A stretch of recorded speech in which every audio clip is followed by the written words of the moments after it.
welcome to We'd Rather Be Reading. I'm Jerrica. And I'm Leah. Hi. So what are you reading this week? Well, I am reading book number 3 here. Yeah. Because I finished book number 2. So I'm reading Send Me Their Souls by Sara Wolf. And I have done the first chapter and I will do predictions later on. Yay! Yay! So what are you reading? I'm also reading Send Me Their Souls by Sara Wolf, but I'm listening to it. I'm listening to it too. You Because are? I could not find the ebook inscribed. Uh-oh. Yeah. So I had to listen to it. And then I'm listening to Warm Storms by Victoria Aveyard as well. And the narrators are very, very different on this one. So when I first started Sending Me Their Souls, I'm like, what is wrong with this voice? What's wrong with this woman? What's happening? Okay. Why does she sound so weird? But I think I'm just because I'm very used to the narrator in the War Storms because this is book 4. So I've listened to approximately, I don't know, say 60 hours of this or something at this point because they're so long. And she's very intense, the author, like the narrator in this one is just like, the narrator. It's very much like that. Like she's very intense. And then I went to Send Me Their Souls and she's just like, she's reading Super the sweet. book. I know. Yeah, she's reading the book. Yeah, exactly. But I don't know, it's funny. I really like the listening to books has got me this week because in War Storm, which is book number 4 in this series, they're finally introduce more narrators gradually. It's a Red Queen series by Victoria Aveyard. Yeah. So in the first book is just one narrator. It's all from the same point of view. And then in the second one, they introduce a second narrator. And towards the end, I think maybe a third one. And then in the third book, there's like 2 or 3 narrators. Oh, I like and it. then I like multiple narrators. In the last one now, there's like 5. Oh. And they finally introduced the voice of the boys. Yeah. But because we have these 3 girls narrating, they all have very different accents. And then they do the boys' voices. And they do them very differently. And then we actually get to hear the boys' voice. And it's nothing like what the other ones do. Oh, sure. So it's all like... What? It's got me a little bit, but I like it. I mean, multiple narrators are my absolute favorite thing in audiobooks. I have to say, like when I search for an audiobook that I'm going to read, I look who is it narrated by. If it's narrated by more than one person, I'm like first on the list. You know, like I'm so happy to have multiple narrators. Oh, I love it. But I do give props to the female narrators that do good male voices. Yes. Because this one, I'm reading it, I have a couple on the go right now. I'm reading listening to, I should rather say, this Eternally Bound series by Brenda K. Davies. And I'm on the 4th book. Already? Yeah. Wow. Are they not 24 hours long? They're not 24 hours long. I think they're about 8 hours each. Okay. So it's a solid amount. But if you're listening to it while you're doing stuff in your day, you can get a book done in 2 days or even a day and a half kind of thing.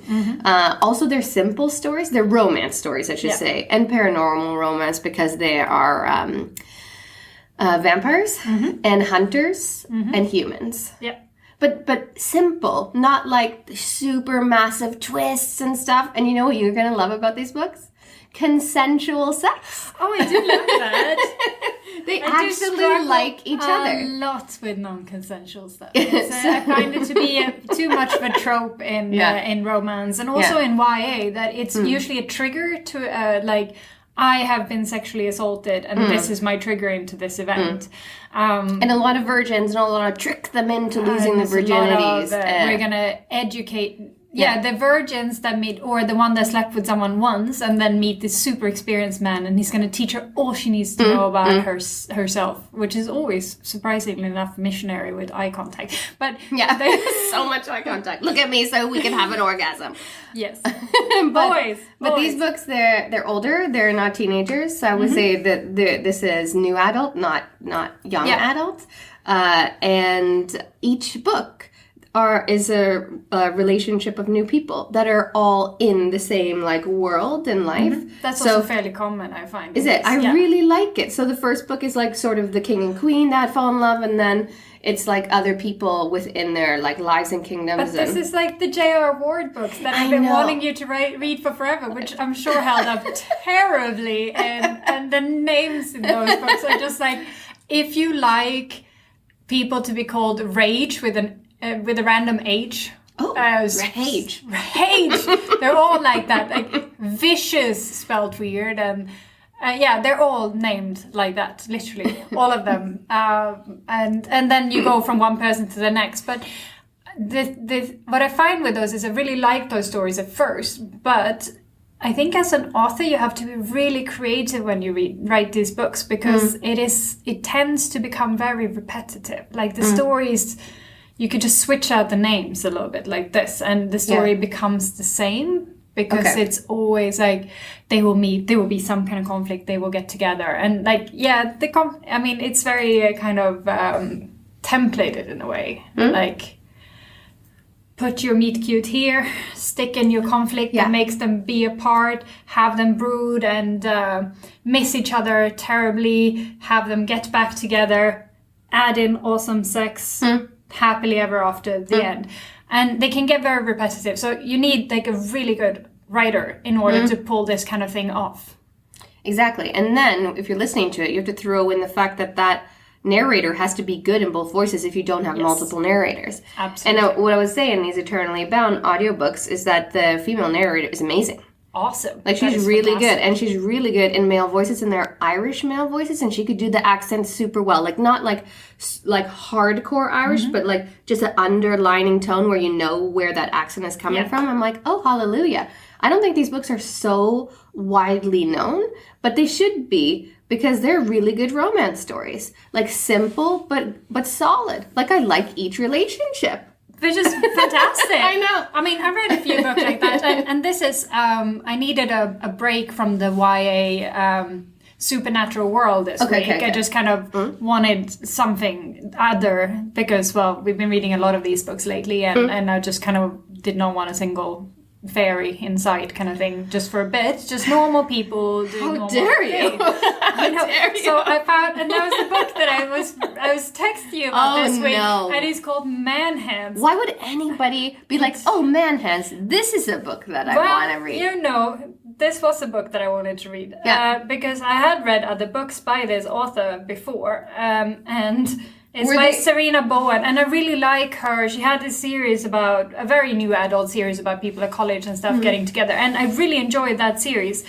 So I was like, okay, I like this author. I read her books by her before, and I know they tend to be fun and light, and there's usually a lot of section scenes in them, which, you know, is kind of like, this is what I wanted to read right now.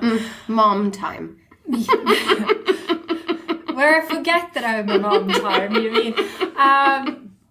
But this book was terrible. I'm just going to out and say it. Like, I don't think I've ever given a book a 1-star review on Goodreads before, and I did with this one. Lordy. Yes, because he said it was supposed to be funny, and everyone's like, oh, this is so funny. I was laughing from page 1. I didn't laugh once. And maybe it's because the bar was set too high. And we should also say that you're Swedish, and it's much harder to get a Swedish person to laugh. Yeah, but fair enough. But I think it's a little bit unfair. No offense. She's blushing.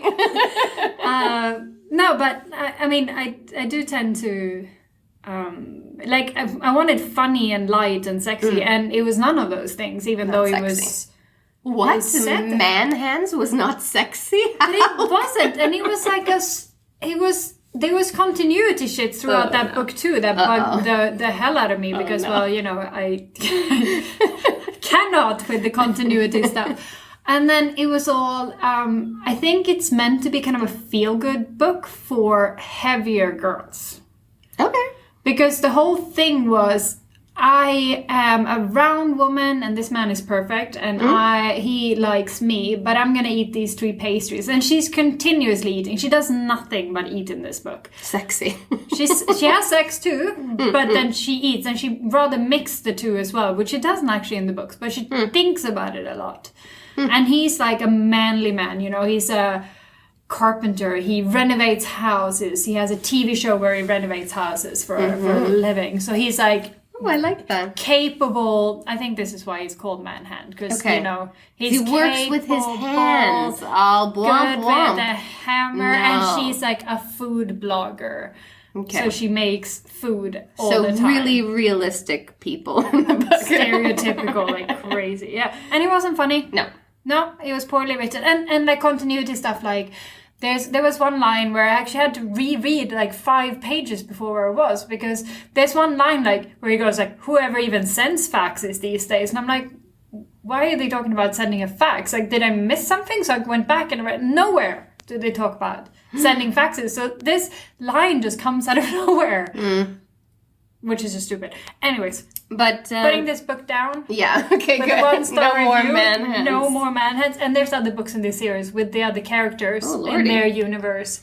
But you do like the author's other work, but just not manhunts. Just not this one. And she's written books together with this other author called Elle Kennedy that I also really like when they work together.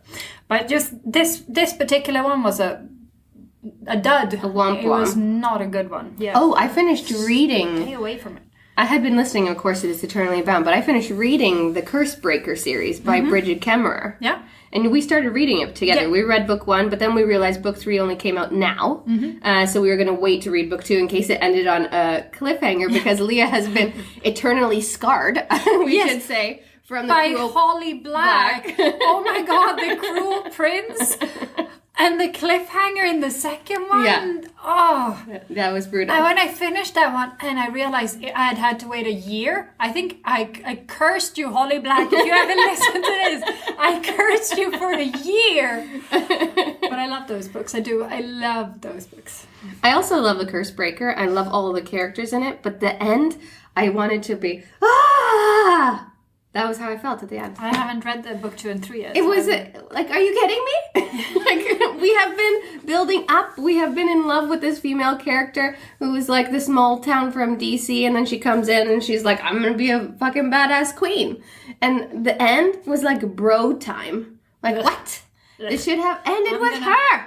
I will read them and then I will rant with you later. Okay, good. Thank you. Yeah, you're welcome. But back on to this week's recap and talk and plot prediction for Find Me Their Bones. My plot predictions for Send Me Their by Souls. Sara Wolf. We finished Find Me Their Bones. This is what we did. Do you know what I keep thinking about Find Me Their Bones? Was both of us being like, this last chapter took 7 million years. It did. I had 2 hours to go, and I'm like, okay, I'm just gonna finish that off in the morning, and then I start listening, and then I write to you like after lunch, and I'm like, it's still going. And I was like 3 days later, like, oh my gosh, this is the longest book I have listened to in a long time. It's like 16 hours, so this is an investment.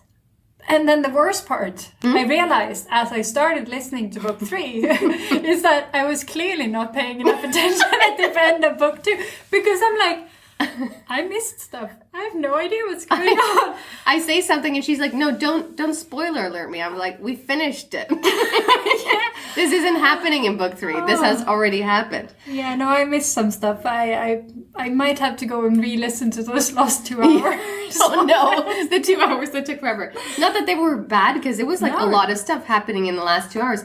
But it was like you have invested so much time in the book, and you're like, let's get to it. Let's get to, like, are they going to get to the tree? You know, like, what's going to happen with Varya? Is she going to have her heart? Is Zara going to get her heart back? Is she going to stop being such a whiny little bitch and finally, like, fall in love with Lucian for real? Is she ever going to tell anybody the truth of what's going on in her head? There's so much inner dialogue, and she never ever talks to anybody about anything. She is just a one-woman soul. She's fully just a one-woman person. She makes decisions for everyone else based on what they can handle, and she will consult no one about this. She'll be like, you can't handle this, so I'll just make this decision for you. You cannot handle this, let me take care of this decision for you. You know, she keeps doing that, and then she's also dumb. I'm sorry, but it happened. She's dumb because she's like, oh, I've made this deal with Varya. She's a witch. She's gonna give me her heart back if I bring her to the bone tree. And then she's like, okay, we're gonna go to the bone tree. So they go to the bone tree, and she still hasn't gotten her heart back. And then Varya touches the frickin' tree, and she's like, well, now we're on book 3 really here, because it's in the first chapter. She's like, bring me your heart. And Varya's like, no. And I'm like, you should have taken your heart back first. How do you not know how to give me the heart and I'll tell you where this thing is. Fair trade, you know, just give me. Trade. I know. But no. So let's recap the book for those who haven't read it. Yeah. First book, of course, we learned that Zara is a heartless and controlled by a witch called Nightsinger, and she tries to steal the prince's heart. That was very fast, Eureka. But she didn't succeed in stealing the heart because she's falling in love with the prince. So she weeps to not steal the heart. Yes. So the story goes on in book 2, where she thinks that everyone's going to be against her. But Okay, first off, you missed the crucial point here because her heart gets taken from Nightsinger and gets transferred to Varia. But only in book 2. Yeah, but Varia comes back. She's the prince's sister, so she's the crown princess. Yeah. And she takes Zera's heart, and she's now the heartless of Varia rather than Nightsinger. And Nightsinger just goes away. She doesn't exist anymore. Gone. Poof. She comes back in book 3. I've only read chapter 1 of book 3, so I have no idea what happens in book 3. She's gone in book 2. She's gone. She's gone. True. But so recap of book 2 was that the dead sister of Lucian, the princess we thought was gone forever, is actually here, and she is the witch called the Laughing Daughter. The Laughing Daughter. And she steals Zera to be her heartless and do her bidding. Because she has a plot. She has a plot to go to the tree and then to release all of the Valkyrax. To prevent the war between people and witches. And witches. Yeah. And meanwhile, Zera helps... the way to do this plot is really for Zera to teach a captured Valkyrax to weep. And just to recap what weeping is here too. Yeah, because, sure. So if you're heartless, your witch can command you. But if you've been cut or hurt by a white mercury weapon... You can then, by crying tears of blood, resist your witch's command. Yes. Yes. So it's a way to not have to obey. And to still the hunger, which we're going to talk about the hunger. Oh, good Lord. To still the hunger, which is like its own voice in your head, forcing you to do awful things. But to recap fully of book 2, Lucian and Zera, they're still together. Everyone becomes friends. But she keeps pushing him away. Yeah, but I mean, like at the end, we're recapping what has happened completely. So Lucian and Zera together, Varia gets to go to the bone tree, and releases the Valkyrax. Oh, meanwhile, or what happened before that was, and my favorite part of the book, favoriteest part, was when Zera makes friends and teaches the Valkyrax how to weep. Yes. And this is a big, like... It's basically all that happens. All that happens. Yeah, no, of course, so much more happens. But it is a journey book. It's a journey. But she spends most of her time down in the cave with the Valkyrax. His name is Ev Lorison. Ev Lorison, I love him so much. Yeah, and but when this is all she does. She calls him Ev, and he's like, "What is this you're calling me?" And she's like, "It's a nickname." And he's like, "I will give you." A blood promise because you have given me a nickname. A nickname. I was like, I love so creative. I love that part of the book so much, and I was like, okay, now this book is gonna like kickstart into book 3, and there comes my plot predictions. Because I really hope there is more having to do with Zera and the Valkyries. I hope the blood promise does more than just show where the tree is, because so far as I'm read in this end of book 2, first chapter, book 3, the blood promise only tells her where the bone tree is. This is all it's doing. But of Lorison, when she teaches him to weep, she needs to be able to understand his language. And in order to do this, she needs to take this potion thing, which is mixed in with Valkyrax blood, but it's taken without their consent, which means it will kill whoever takes them. So it's only a heartless that can do this, because they can die and come back to life. So how many times does she die in this book? Oh, we don't know. We lost count. This is the new drinking game. Read this book, Find Me Their Bones, and to try to have a drink every time Zera dies. You'll be so drunk by chapter 5. No. Actually, halfway through, I was messaging him like, this bitch dies so goddamn much. Oh my God, and sometimes it's out of nowhere. You're like, oh, okay, they're having a conversation, and she's like, and then she just dies. Then everything goes black and she's dead. Yeah. Oh, she dies so and I'm like, times. everything went black? What are you talking about? You were just in the middle of a conversation. Why'd it go black? Why you gotta die so much on me? Oh yeah, she dies all of the time. All of the time. Yeah. Okay, but let's talk about our biggest pet peeve of this story, I should say, is the hunger talks, everybody. Do you know that, like, pit in your belly when it's like gurgle, gurgle? This one has a voice, and it talks to her and has an opinion. And is it hunger from her belly, gurgle, gurgle? It's blood hunger. To me, it's belly hunger. I'm like, this doesn't have a place in the mind. I read this as heart hunger. because she doesn't have a heart. So where the void of her heart is, this is where I see her hunger coming from. Every time but it is very unclear what the frick the hunger is, because sometimes it's kind of described as what her witches want her to do, and sometimes it's described as when she becomes a true heartless, like the elongated limbs and the sharp teeth and all of that. That's her hunger manifesting. Yeah. And when it talks, it's just that monster wanting to come out. But then sometimes it pep talks her too, and like, we're better than this. We can be so much more. Like I said, it has an opinion. We can be. It's like she's schizophrenic. Yeah, and the weeping will quiet this voice. But it's unclear to me what it actually is, because it's not consistent.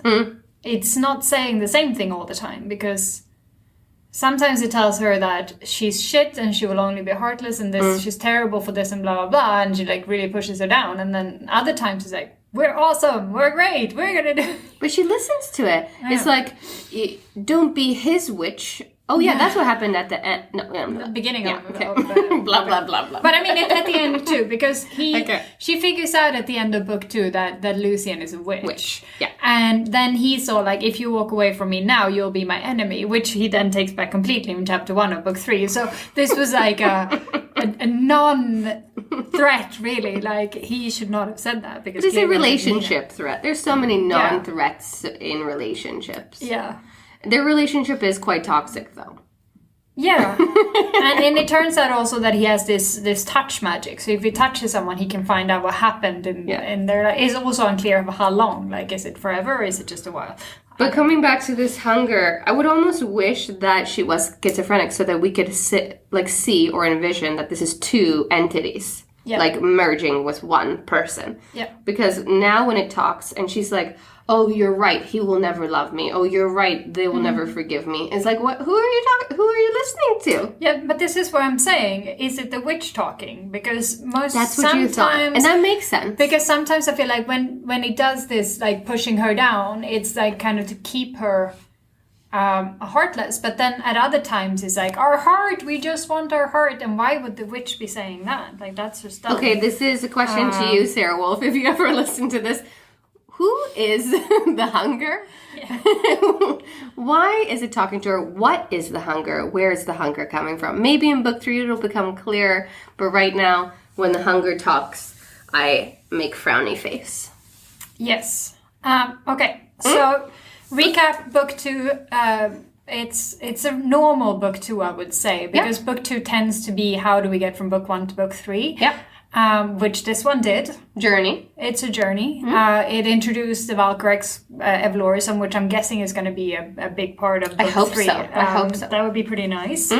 And I am disappointed here now when we're going to talk about the cover here of Send Me Their Souls, that Evolurism only has one eye on the cover of the book here.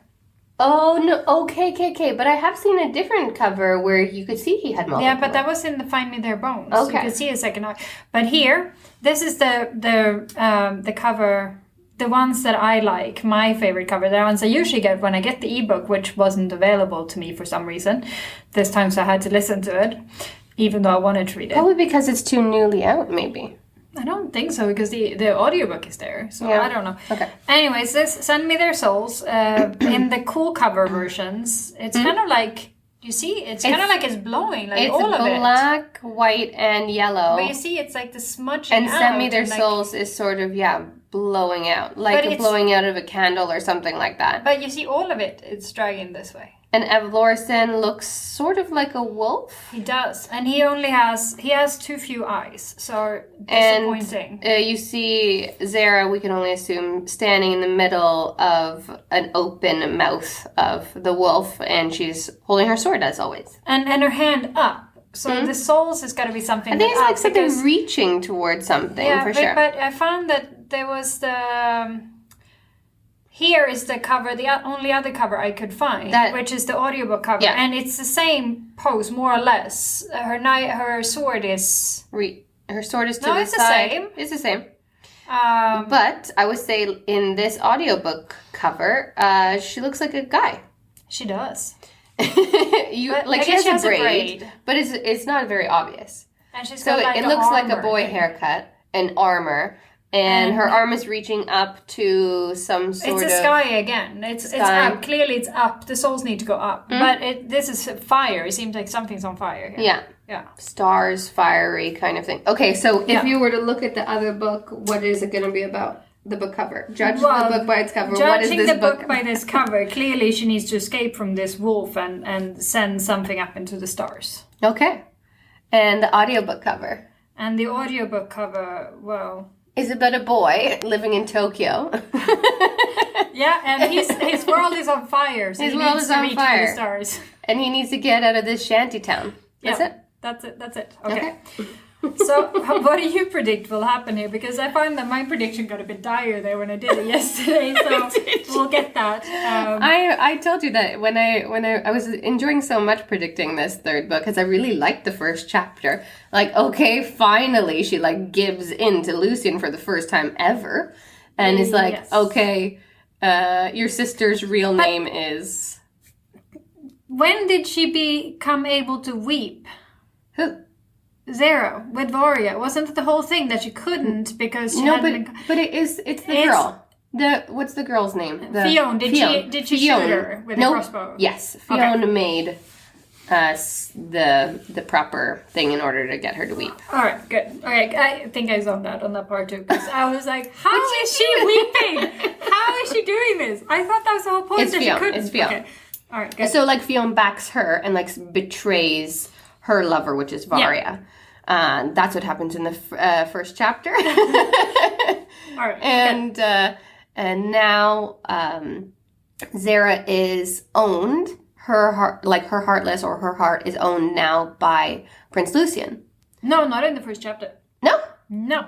Okay, then it you really went soon. ahead. Yeah, because the first chapter ends with Zara giving Lucian the name. Okay, but then obviously it's going to happen, but it hasn't happened yet. Okay, but giving the name means that it's going to happen. Yeah. So I'm not giving it too much away.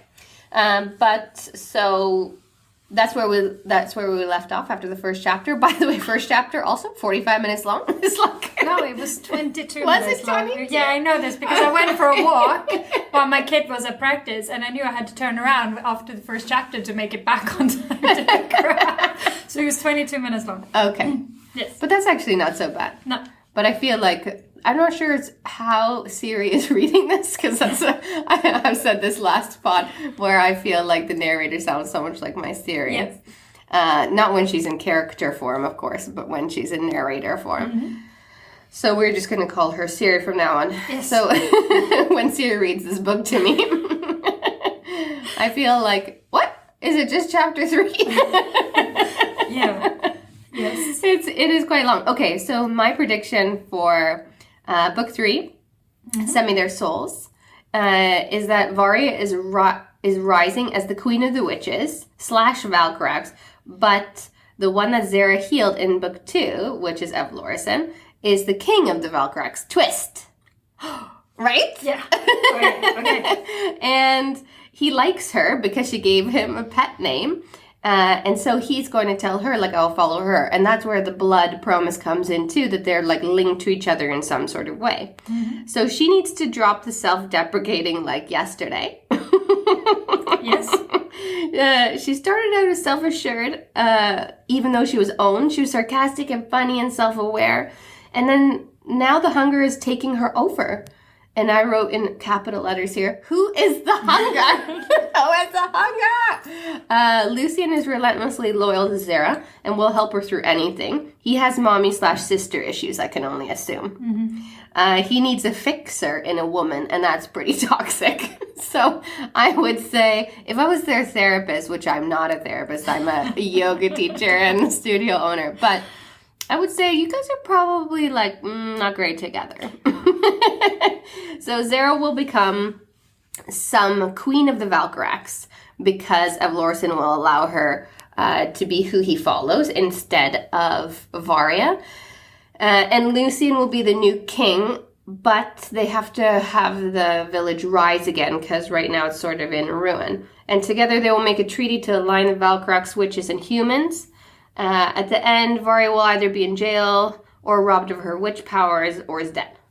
And what I did in this plot prediction, which I told you I was going to do, is what I think is going to happen, and then write a little snippet of what I hope happens. Okay, so I'll tell you what I'm predicting, and then you can do your hopeful ending prediction. Okay, so what I wrote down was first chapter. I feel like I must have missed something. Maybe I wasn't paying enough attention at the end of book 2, because I'm a bit lost here at first.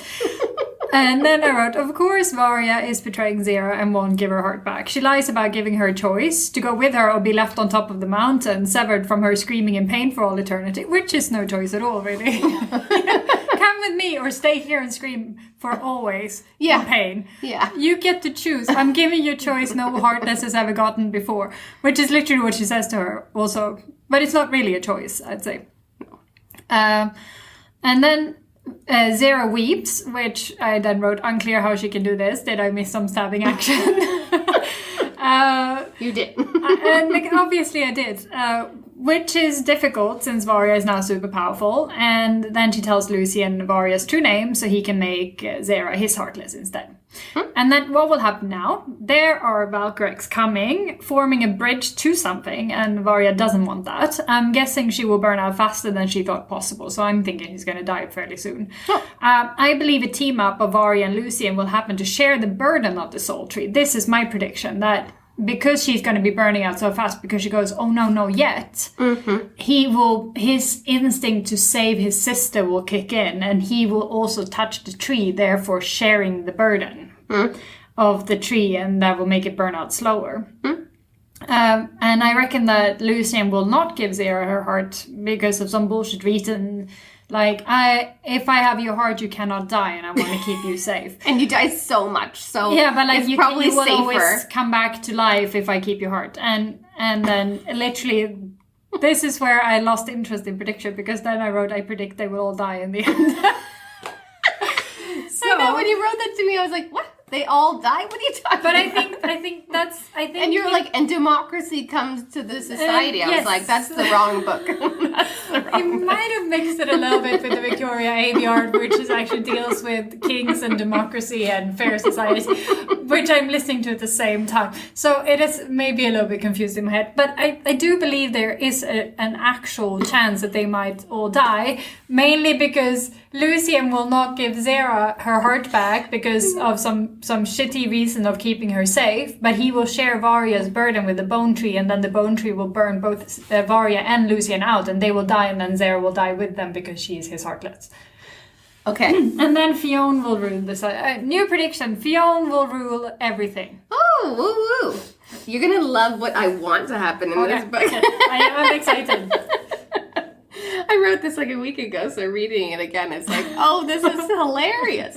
Because, okay, what I want to happen is Sara goes full on Heartless with Lucian as a leader and eats Varya and possibly also Lucian. She takes the throne and rules as a brutal and wicked badass bee. She takes Evlorsen as a lover because he could transform into a human being. He can? And no, this is what I want to happen. I thought I missed something again.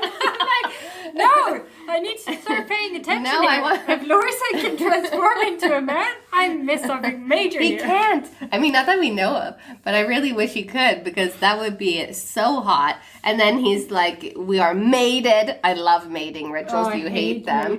And I said also she will take Malachite as a second lover because I love... Because I love all that grey dead skin and those long ears with no holes. But I love Malachite so much, and also I love a love triangle. So Evlorsen, Malachite, Sara, and Lucian, Varya, Eaton. Dead. I'm telling you, they're gonna die. Yeah. All right. So prediction time. Everyone will die. We're all good. Oh, like that would be a hell of a book, you know? After we close that book, we would be like, whoa. But there was one book I read a while back where it's like the actual main character dies in the end. And, you know, like, you can kind of not really see it coming because you assume that the main character is going to survive through whatever shit they push at them, but then they die. Oh, yeah, this is in the... they made movies out of these. With the factions. Yeah, there's a movie with, God, I can't remember what they're called now, but with Four and Triss, that's the character names, which is then in the book that's called Divergent. Divergent. That's what I was talking about earlier. Where you called them the Descendants. I said Descendants. Okay. Divergent, because spoiler, super spoiler, Triss dies in the end, and it's kind of shocking. You don't really see it happening, and then I remember thinking it's probably good that she died because it brings the story. But then I'm like, no, it's shit that she died. She should have survived. We've been through so much, and then I was actually really pissed off that she died in the end. But we did read a book that we loved recently. That's the Bargainer series, which we will continue to talk about forever and ever. And our plot prediction for that one was that he might die at the end. And that would be okay. But I mean, I think it's good. It's not good when people die, but I think sometimes the main character needs to die. I know there's a book, I don't think I've read it, where it says they all die in the end. Oh. And I think if you go into that reading it, you're gonna expect them to. What if they survive? That would be also another twist. Cool. Yeah. But I like that they're not for sure to survive, because I think when you know that the main character is gonna make it through, like this Victoria Aveyard series, book 4, War Storms. I mean, the main girl, Mare, she's been in I don't know how many freaking battles at this point, and she's so close to dying so many times, but she always makes it through that I'm not even worried for her anymore. Because obviously she's going to make it through to the end. But this is like Sara. She has the superpower of being able to die so often. Yeah. So we're also not really worried about whether she's going to make it to the end. But she kind of has the life that's like hanging on the string. No, she does, because if her witch dies, then she dies, right? Oh, twist. That's what I was saying. Okay. They've said this all the time. Like, the Heartless only lives as long as the witch lives. So if the witch dies, the Heartless dies with them. That's why I'm saying they're all going to die. Ooh, I cannot wait. Can you wait? No, if you haven't picked up the book, pick it up. We're on the 3rd of this series called Send Me Their Souls. Send Me Their Souls. By Sara Wolf. Which is, we call it the Heartless Trilogy. I don't know if that's the actual official name. I don't think it's the name. But it is now the name. We have now named it. It's Bring Me Their Hearts, Find Me Their Bones, and Send Me Their Souls. I like the titles of the books. I do. Too. I really like the titles of these books. Thank you, Sara Wolf. Thank you. And this, obviously being the 3rd book, means we're going to finish this book this week. And then we're choosing another book to read. We will tease you a little bit on social media with our choice this coming week. And we hope you tune in and read along with us. Thanks for listening. Thank you. I'm Jerrica. I'm Leah. See you later.